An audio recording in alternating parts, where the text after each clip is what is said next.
Assalamualaikum, welcome back to Invest Saham. Pada video ini kita akan membahas prospek saham Big Banks di pekan suku bunga ini. Apakah saham-saham di IHSG akan naik sesuai harapan kita? Nah, sebelum lanjut, disclaimer on, ini bukan ajakan jual beli saham dan juga bukan financial advice. So, silakan simak sampai akhir.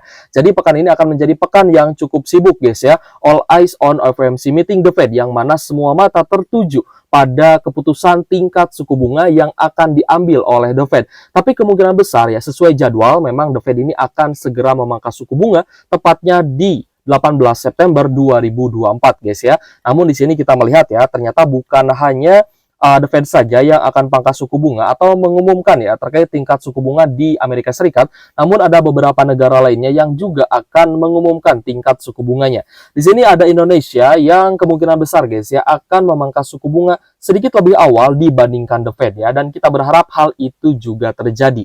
Alasannya ini akan menjadi momentum ekonomi dan juga momentum dari kenaikan saham-saham yang ada di IHSG sehingga bisa kembali all time high guys ya. Jadi memang ini kita tunggu-tunggu, dan apakah Bank Indonesia akan berani memangkas suku bunga sedikit lebih awal, hanya hitungan jam saja dibandingkan dengan keputusan tingkat suku bunga The Fed ya guys ya. Lalu ada PBOC atau People Bank of China yang juga ya kemungkinan akan memangkas suku bunga lagi, karena kemarin pun memang People Bank of China ini sudah mulai pangkas suku bunga meskipun angkanya ini perlahan-lahan gitu guys ya, dan angkanya juga tidak tinggi. Lalu ada dari Brazil juga ya yang akan mengumumkan untuk keputusan tingkat suku bunganya ya, seperti itu. Jadi kalau misalkan kita melihat guys ya dari kalender ekonomi, memang di tanggal 16 September akan ada pengumuman ya dari neraca dagang Indonesia yang diperkirakan ya oleh konsensus angkanya akan mengalami kenaikan dan akan positif ya guys ya. Nah, jadi memang banyak sekali investor besar ya atau big fund ya atau media yang sudah melihat bahwa market Indonesia itu adalah market yang cukup potensial ya guys ya, dan juga masih sangat menarik. Lalu pada tanggal 18 September guys ya, kalau misal teman-teman melihat di sini ada keputusan suku bunga dari Indonesia yang akan diumumkan ya guys ya lebih awal ya, hanya hitungan jam saja dibandingkan dengan tingkat keputusan suku bunga yang ada di Amerika Serikat guys, seperti itu ya. Jadi kita berharap guys ya bahwa Bank Indonesia ini bisa segera memangkas suku bunganya, meskipun ya sempat kita membaca berita ya guys ya bahwa Bank Indonesia akan mulai pangkas suku bunga itu mulai di kuartal 4 nanti ya, tapi kita berharap ya akan terjadi juga nih di bulan September. Tapi jika itu tidak terjadi, apakah IHSG masih akan naik atau seperti apa? Nah, kita akan bahas juga ya guys ya pada video ini. Dana asing global makin membanjiri pasar keuangan Indonesia. Nah, lalu mana nih datanya? Apakah benar-benar ya guys ya investor asing ini sudah mulai masuk lagi ke Indonesia? Nah, kalau menurut ya atau berdasarkan dari NetBuy yang dicatatkan oleh investor asing di market saham atau di pasar saham, itu senilai 33,46 triliun rupiah guys ya sepanjang tahun atau year to date.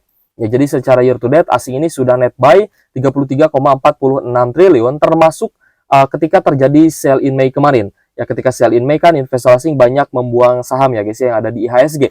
Lalu mulai diakumulasi kembali itu mulai bulan Juli ya guys ya, Juli Agustus mulai akumulasi kembali.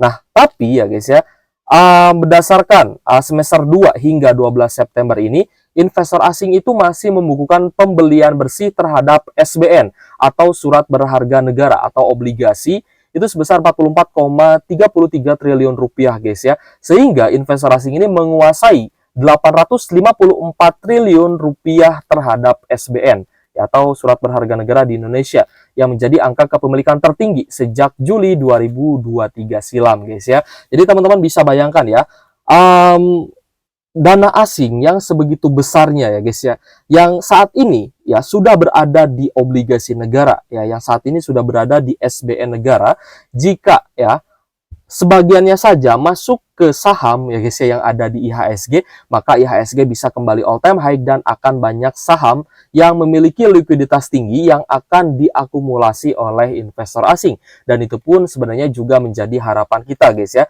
sebagai investor di IHSG.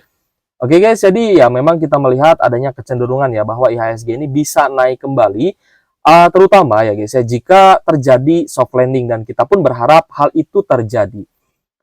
Terkait dengan pivot the Fed yang makin pasti guys ya, asing kian bergegas melepas SRBI. Nah, jadi seperti yang tadi kita bahas guys ya, Maka ketika The Fed ini semakin mendekati pivotnya atau ya guys ya titik di mana The Fed akan pangkas suku bunga, maka investor asing ini akan melepas surat sertifikat rupiah Bank Indonesia atau SBN juga gitu guys ya, dan nantinya akan berpindah ke investasi yang lebih beresiko, yaitu ke saham, dan itu yang juga kita harapkan sebenarnya ya guys ya. Jadi ketika sudah banyak ya guys ya mengakumulasi SBN ya, obligasi dan juga SRBI, nah maka ketika Bank Indonesia pangkas suku bunga, maka diharapkan dananya itu akan mengalir ke market saham yang ada di IHSG ya. Semoga teman-teman bisa nangkep nih ya, semoga teman-teman bisa cepat paham lah ya, biar kita tidak mengulang-ulang gitu ya. Jadi dari beberapa analisa yang kemarin sudah kita bahas guys ya, terkait dengan SRBI, terkait dengan SBN,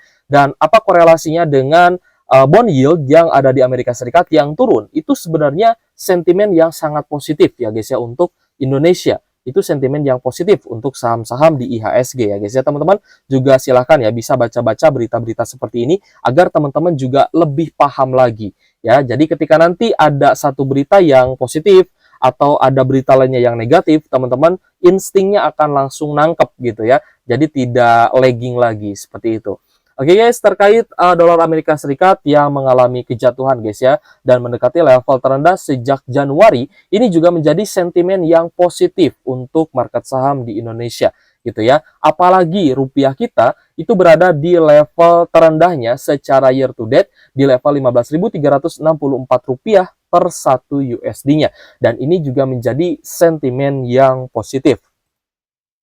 Lalu bursa Asia siap naik didorong oleh yen yang menguat guys ya. Ternyata bukan hanya rupiah nih yang menguat, tapi yen juga menguat ya guys ya. Sehingga ya guys ya, kita berharap bahwa Bank of Japan ya atau BOJ itu juga tidak menaikkan suku bunganya lagi. Jadi gini guys, kenapa bank sentral ya di negara, entah itu di Indonesia ataupun di Jepang gitu ya, kenapa bank sentral menaikkan suku bunga? Ya, pertanyaan tersebut itu bisa teman-teman jawab.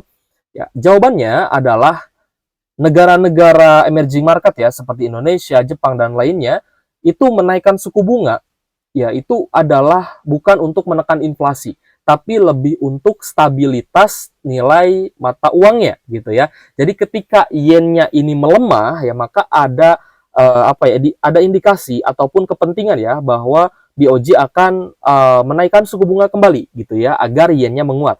Tapi ketika yennya menguat ya guys, yennya ini kan udah menguat nih, ya maka ada potensi suku bunga Jepang ya, atau BOJ itu tidak akan dinaikkan guys. Jadi tidak akan ada crash ya seperti kemarin ketika carry trade yen gitu ya. Karena yennya juga semakin menguat dan dolarnya juga melemah gitu guys ya. Sehingga uang yen ini akan kembali dipilih gitu guys ya dibandingkan dengan dolar. Seperti itu. Jadi kita pun berharap ini bisa menjadi sentimen yang positif ya guys ya untuk jangka waktu yang cukup panjang seperti itu. Dan kembali lagi yang akan mendapatkan inflow yang terbesar yang pertama kali akan diakumulasi oleh investor asing ini adalah saham-saham big banks gitu ya. Ya, saya paham lah ya, banyak sekali teman-teman yang masih nyangkut terutama di BBRI ya. Tapi banyak juga investor yang dia berhasil untuk buy on weakness ya guys ya, di 4.200-an ya, di 4.200-an, ya 4.300 bahkan mungkin di 4.500-an. Banyak investor yang berhasil untuk buy on weakness dan punya average bawah gitu ya di saham BBRI. Dan kalau misalkan kita perhatikan memang BBRI ini baru setengah jalan gitu ya.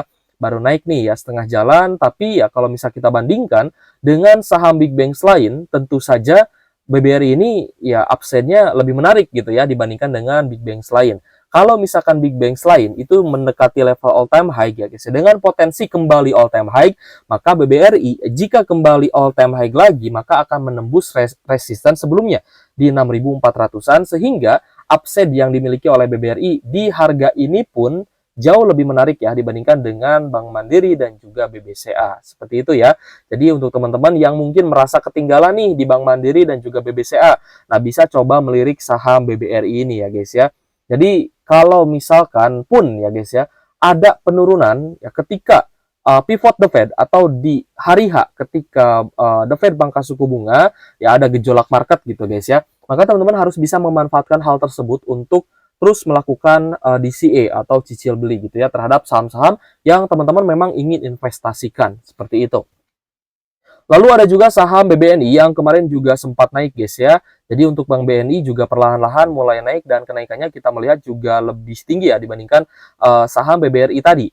Ya guys ya, jadi banyak juga nih investor yang sudah buy on weakness di saham BBNI. Dan kalau kita lihat pun ya guys ya, BBNI masih memiliki upside yang juga menarik. Ya, jadi kembali lagi yaitu tergantung preferensi teman-teman. Kalau misalkan memang teman-teman ini lebih suka BBNI ya silahkan ya monggo, sama aja gitu ya, potensinya sama aja. Tapi kita melihat memang secara valuasi BBNI ini adalah big banks yang valuasinya lebih murah ya dibandingkan dengan BBRI, Bank Mandiri dan juga BBCA. Ya kembali lagi jika kita mengaca ya atau berkaca ya terhadap Bank Mandiri dan juga BBCA di mana di level saat ini di 7.275 maka sudah mendekati level all time high-nya saham Bank Mandiri. Begitupun juga dengan saham BBCA ya guys ya, yang kemarin juga sempat all time high kembali. Oke guys, jadi ya guys ya, ketika kita melihat US 10 years bond yield-nya turun, tingkat inflasi Amerika Serikat secara tahunan juga sudah mulai turun, yang berarti higher for longer terkait dengan suku bunga Amerika Serikat yang cukup tinggi ya guys ya di beberapa bulan sebelumnya itu sudah berhasil menurunkan tingkat inflasi sehingga bond yield di Amerika Serikat either itu untuk 10 tahunan atau 30 tahunan bisa turun sehingga hal ini akan berkorelasi positif nih untuk IHSG gitu guys ya. Nah, jadi katanya September anjlok Kak. Bisa saja terjadi guys ya. Anjlok itu bisa saja terjadi. Yang pertama adalah ketika hard landing, lalu yang kedua adalah ketika ada beberapa data ekonomi kita yang turun gitu guys ya. Misalkan data manufaktur anjlok ya atau banyak PHK atau banyak perusahaan yang tutup. Ya, lalu PPN naik misalkan ya pajak gitu ya, pajak PPN naik gitu ya. Lalu diberlakukan lagi pajak minuman berpemanis. Lalu kita melihat juga ya banyak sekali berita terkait dengan banyak sekali pabrik-pabrik yang tutup ya guys. Ada pabrik kuantum gitu ya. Lalu ada banyak sekali perusahaan-perusahaan yang tadinya buka usaha di Indonesia sekarang mulai tutup gitu ya. Itu juga banyak gitu ya. Nah, ketika banyak sekali berita terkait dengan ekonomi kita yang melemah, maka itu bisa menjadi case ya atau salah satu sebab di mana IHSG itu bisa turun gitu guys. Dan kemungkinan besar akan cukup berdampak terhadap saham-saham di sektornya seperti itu. Jadi ya saya ingatkan kembali ke teman-teman meskipun ada potensi IHSG akan naik dan itu yang kita harapkan, tapi teman-teman juga harus prepare for the worst ya guys ya.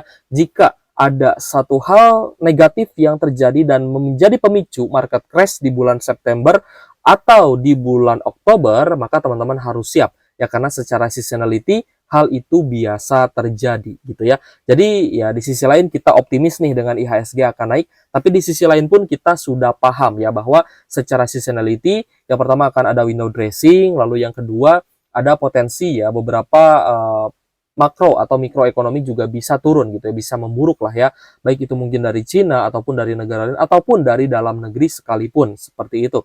Jadi ya kita berharap teman-teman juga yang pertama punya amunisi ya guys ya untuk antisipasi, yang kedua adalah teman-teman juga punya saham-saham bagus yang masih di hold. Jadi ketika nanti market turun teman-teman bisa tembakan lagi amunisinya di saham yang bagus. Tapi ketika marketnya anjlok teman-teman juga punya peluang ya guys ya untuk bisa serok lagi di harga bawah seperti itu.